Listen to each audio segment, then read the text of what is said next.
And gents, looks like it's social commentary day for Charlie. Now, we go to the shops and we buy all these products and they come in packaging, and then we have to pay rates and have these special bins, and a truck comes around and takes all this stuff, sorts it all out, and they crush it up and turn it into containers of this product, and then they sell it. And then other companies buy that and they reverse engineer it and turn it back into the base products that it's made from. Now, before you start thinking, oh geez, that's complicated, it's engineering, or I wouldn't know anything about the science or whatever, it's extremely simple.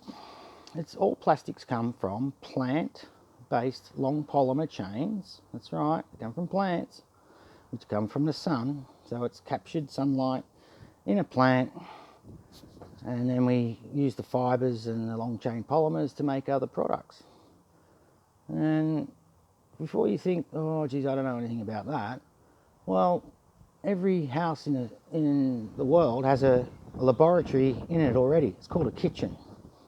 All right, so just like you make a cake, you put some base substance in, your flour, and then you add some ingredients like milk, eggs, and maybe even rising agent or anti-caking agent. That's your stabilizer. You mix it all together and you put it in the oven at a certain temperature and it turns to a solid. Well, that's exactly the same process used to make plastics. Just been putting these ingredients together and cooking them to a certain temperature. Now, the engineering part is getting it into these usable shapes. We need the machinery to do it, and that's complicated, but it's obviously doable. We can make anything we like now. Now, I'm not an environmentalist. I'm not anti-plastic. I built this single-seat aeroplane with twin engines, 17-foot long wings, and it's completely see-through. It's made of plastic. Okay? So no, I'm not anti-environment, anti-business, anti-this, anti-that. I'm pro-everything. Almost. Anyway, we're getting off topic. But plastic. Alright? Now, someone on eBay, I think there's a few people around now, they've got these big kettles. They're quite big. You cut up all of this plastic, you put it in your big like keg. It's got a fire underneath it. You mix water and caustic soda in it, I think. You close the lid and you cook it, just like a still, just like a brewery, just like a pressure cooker on your stove top. You cook it for a few hours, and these products reverse into their natural liquid state. And then you put that liquid in your car and drive your car. It's called biodiesel.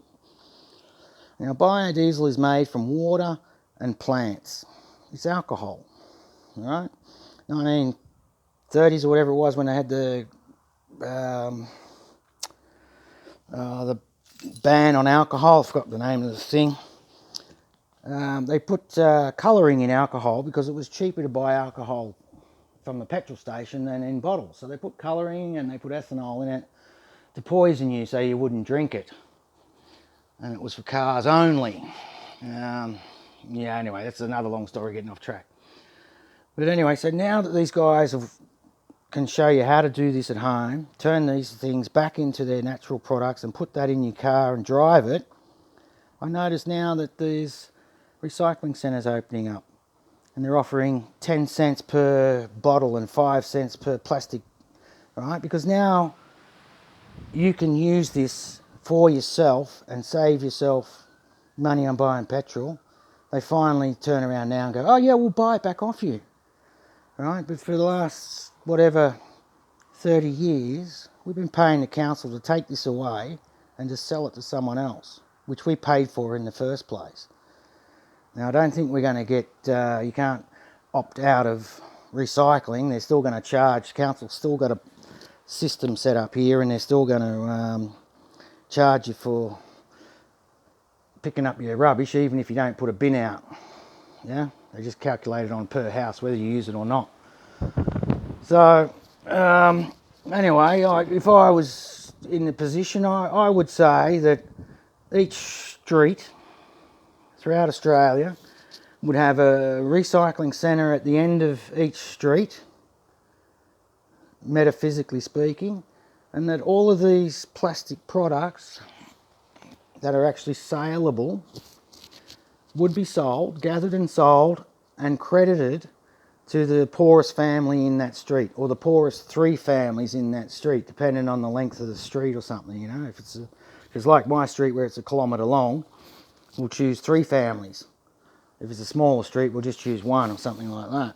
And if everybody in that street's actually, you know, well above the poverty line, well then we'll do a ballot and we'll give the money to the person in the next street, you know. And we'd all help out each other, and we'd be still recycling and reusing, and only an individual in the community would be getting direct advantage from it, instead of just handing it all over to one giant fucking, whoops, there you go, an octopus machine that just pays themselves first, and then, you know, only under duress or threat of legal action will they hand some money to someone who really fucking needs it. Oh, there I go again, who needs it? But yeah, plastic. My whole wing flies on plastic. This whole wing weighs less than 7 kilograms, and I built that. Yeah. And you can get a 125 kilo aeroplane off the ground and a 10 kilo person. And the little motors are just 180 cc each. It uses about 2 litres an hour, which is only a single seat, so it's only good for 1 person. Anyway, so yeah, I guess I'm in social commentary this week, eh? Anyway, guys, let me know. Cheers. Have a good day.